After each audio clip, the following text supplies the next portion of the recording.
Well, you started investigating a guy named Benji McDowell, Yes. who would post these violent anti-Semitic rants on Facebook, and he actually would praise Dylan Roof. Yes. Now, how did you get close to this guy? We had reporting. He had actually shown up at a Klan rally and got naturalized. But he was so radical. Naturalized? Yeah. What does that mean? Funny story. It's in the book as well because I got naturalized. I didn't even know what the hell was happening. I infiltrate. I go to the Klan. I'm out in the field.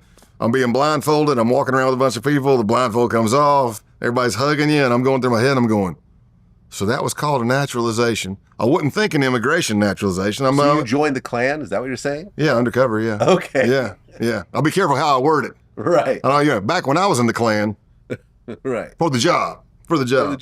But so you get naturalized. You get brought in. Now, once you're naturalized, now you got to pass a K-Uno. This is just the Klan specifically. You have to pass a K-Uno test. You can pass K-Duo, K-Trio, K-Quad is the highest. And you get fitted for your robe, and depending on your position, robe and hood, and depending on your position, it's different colors and this, that, and the other of the robes. So you have a Klan robe? No, I was being fit. I got measured, and I was being fitted, and they were making it, and the case agent for that case crapped the bed. So that case just went away. So I never got my robe. Okay, but you were dealing with the Klan. Yeah, for a case that I'd infiltrated them. So Benji had gone to a rally as well, and he had gotten naturalized. But Benji was posting such radical stuff that other white supremacists were reporting on him. Okay. So let that sink in. White supremacist says, look, I'm a white supremacist, but this dude, y'all need to do something about this one. And they were like, but what about you, And that's the problem with domestic terrorism statutes federally. There isn't one. There's nothing. You can walk out in the street right here where we're at, and you can walk out in the middle of the street and say, I hate all, insert racial slur. You can say, I hope all, insert racial slur, die. That's not illegal. That's First Amendment protected speech. But are you going to do something in furtherance? Are you actually going to try to hurt somebody? And that's where we have to stay vigilant and come in. So back to Benji. Okay, so now you're working with Benji, and he actually has plans to do a terrorist attack? Yeah, he wanted to shoot up a synagogue. He had already picked out a synagogue. He had already knew that they had a family day coming up. I went to meet him. He believed that I was a longtime member of the cause, which would be white nationalism cause.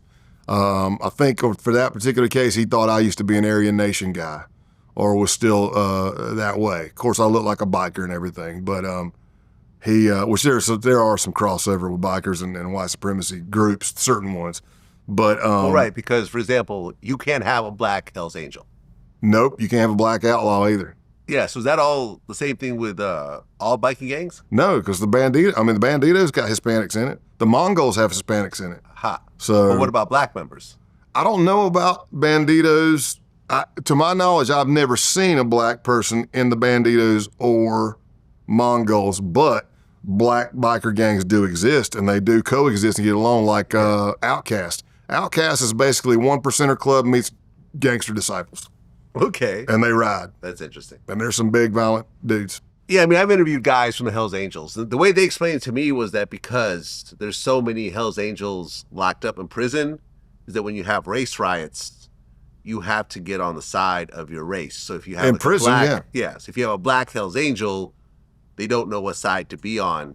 That's the way he described it. Not really? That's painting it with a broad stroke. I mean, it's just the way it was created. That's their bylaws. You got the double lightning bolt, but does that mean they're full-fledged white supremacists?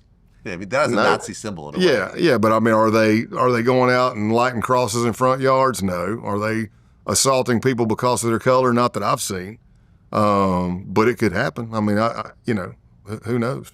Not just in my experience, I'd say no. Yeah, I mean, the interview I'm talking about is a Charles Pee Wee Goldsmith. Okay.